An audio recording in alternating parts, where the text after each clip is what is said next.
Hello నమస్తే. నా పేరు ప్రసన్న. నేను ఎంఎస్సి యోగా థెరపిస్ట్ అండి. సో చాలామందికి ఒక డౌట్ ఉంటుందండి.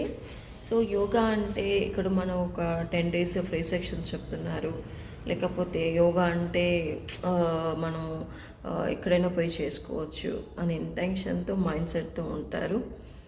యోగా అంటే మనము ఈజ్ డిఫరెంట్ టైప్స్ ఆఫ్ ఇది ఉంటుందండి. ఎక్సర్సైజ్ కానీ, లేకపోతే అలైన్మెంట్ యోగా కానీ, థెరపెటికల్ యోగా కానీ, హఠా విన్యాసన ట్రెడిషనల్, ఇలాంటివి డిఫరెంట్గా ఉంటాయన్నమాట. ఇంకొక విషయం ఏంటంటే డిఫరెంట్ ఫ్యాక్టర్స్ అంటే వాత పిత్త కఫ బేస్డ్ ఆన్ ద ప్రాబ్లమ్స్ బట్టి మేము యోగా చెప్పడం జరుగుతుంది.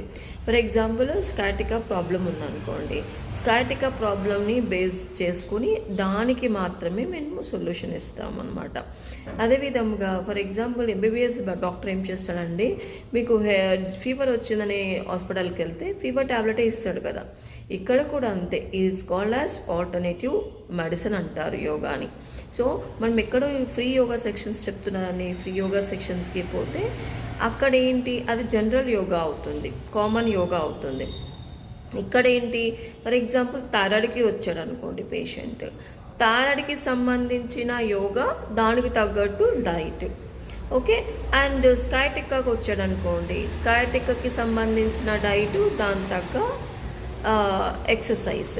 ఇలా డిఫరెంట్ టైప్స్ ఆఫ్ ప్రాబ్లమ్స్ని, డిఫరెంట్ టైప్స్ ఆఫ్ డైట్, వాత పిత్త కఫ బేస్డ్ ఆన్ దట్ మేము చెప్పడం జరుగుతుంది.